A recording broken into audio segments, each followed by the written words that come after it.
Ian Garry over Daniel Rodriguez in a featured bout. He wins by TKO. He takes his place in the top 15. And I don't know if it's 4 or 5-0 in the UFC right now. I'll look it up. But yeah, 12-0 overall now, 5-0 in the UFC. And I think I've had 5 fighter meetings with the kid at this point in time. And I just think mentally he's on a level that I'm not sure I've seen a 25-year-old be on. We've had a lot of young phenoms and athletes that have the mental to go with the physical. But this kid is really, really special and wouldn't be at all surprised. I mean, I'd be stunned if there isn't greatness in his future, and I'd be surprised if he doesn't fight for the title, if not win it one day when it's all said and done. It's pretty simple. He was the star of the night, in my opinion. I thought he fought pretty flawlessly against a guy who is extremely dangerous. And D-Rod, the dude comes forward. He's got knockout power. And Ian Garry just always had an answer. He's so slick. And we knew that heading into that. But to go out there and execute on that level against a high-pressure fighter who has a rock-solid chin and finish him like he did, I think was perfect. And you talked about his age, 25 years old, to have that level of composure and to perform like that, I was blown away. He stole the show, man.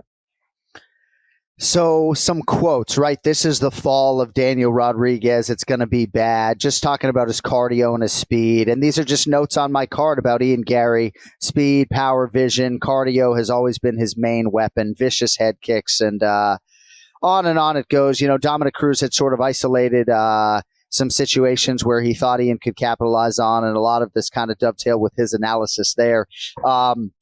You know, sometimes people don't like when we talk superlatively, and people still don't get it, right? They think that we're sort of overhyping Ian Garry, and I'm not sure it's been so much the hype train as much as it has been him confidently executing on his every word and sort of promoting himself.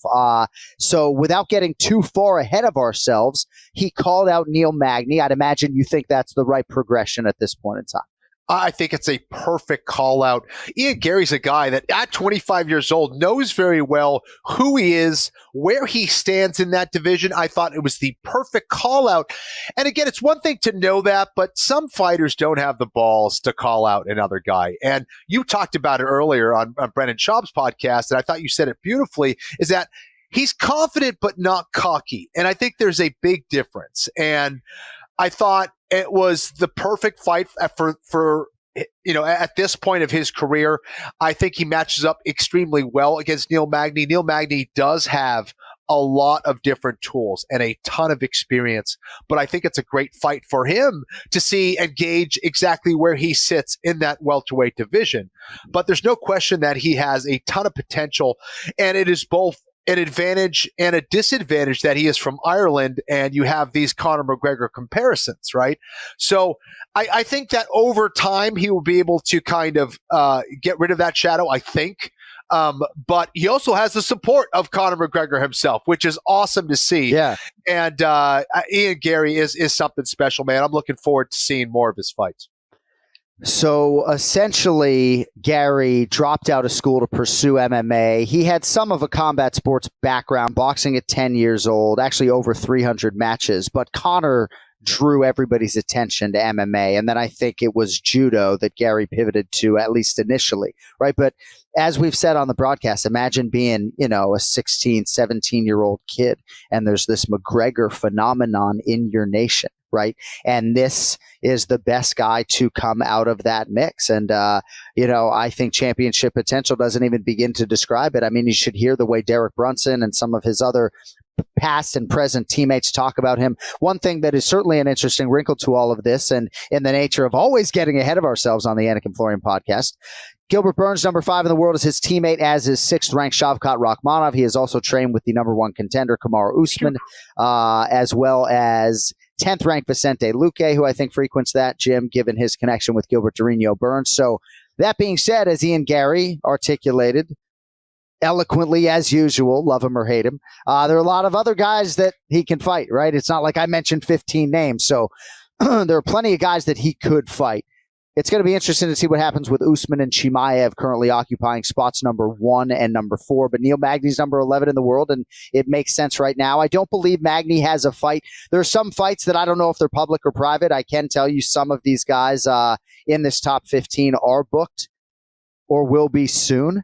But yeah, it's very exciting, I think, to think about Ian Garry and a Magny fight and the potential of a main event here in the not too distant future. Made the best out of that opportunity in Charlotte. And I think that it's extremely important that you mention all of those training partners that he has. Great training partners, because a couple things. First of all, you're going to learn from those men. Not only are you going to learn from those guys and what they're doing and how they train, and also look at some of the things that maybe you shouldn't do, but also, it's a great gauge as a young man in this sport. You want to be able to see and know how far you can go, and gauging yourself in sparring. Sparring is sparring, fighting is fighting, but it is a nice indicator for a guy coming up, and can build your confidence in such a way that can really get you to rise up and make the right call outs. And I think that's why he's making this right call out. And again, I'm sure he does just fine against a lot of those guys in training. And that's just going to make him that much more confident and that much more dangerous in the future. So if I buy a house in your neighborhood and I want to come on the swing when you guys aren't home, am I going to get zapped by something? Whenever Do you have any of those dog fences that will zap you? We have dogs, fence? No, we have dogs, but you're fine. The dogs will stay locked up. All right. I got to see the jiu-jitsu room, by the way. So Ian Garry, during this training camp, some of it was not necessarily, I think, a long-term plan or by design, but he ended up training with Tom Breeze and several others at Leon Edwards' camp. Yes. And he extracted a ton of value from that. I think developed a relationship that will extend. He's going to Brazil on May 21st to learn jiu-jitsu there, and you can certainly speak to that. I don't know if that was your intention. Yeah, can you tell us real quickly about the time in your life when you went to Brazil? What exactly was your initial pursuit? You lived there for 6 months? I did. I loved it. I went many, many times for training exclusively. And, I think it's changed a bit. There's still, obviously, some of the best competitors in the world are still in Brazil. A lot of the best teachers are probably here in the States, if I'm being honest. But I think it gives a great opportunity for you to experience Brazilian Jiu-Jitsu the way the Brazilians do it. And in being in that environment and to have you basically just be on the mat with guys in their specialty, I think is huge for him. And it shows that this guy's a true martial artist, and he doesn't care about ego or getting humbled. He just wants to get better.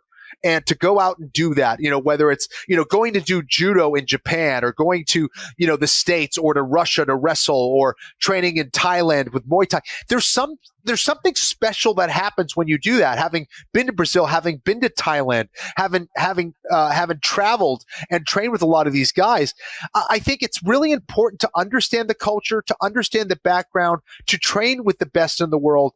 And I think some of the best athletes are the best watchers. And I think Ian Garry understands that. If he puts himself in that environment and trains with some of the best guys, no matter where it is, I think he's going to learn a lot. And I think that's smart that he's doing that. Yeah, and a lot of what he was saying about that future experience, he's leaving in 6 days, is dovetails with what you were saying, that jiu-jitsu is just different over there, and absorbing that culture is only going to benefit him moving forward. And then he's going to go to New Zealand and align with Israel Adesanya. So yeah, he's okay, I guess. Yeah, I guess you could learn some things from him. I'd imagine he's not going to be getting worse. So perhaps awesome. You may want to fight Ian Garry before he continues his ascent.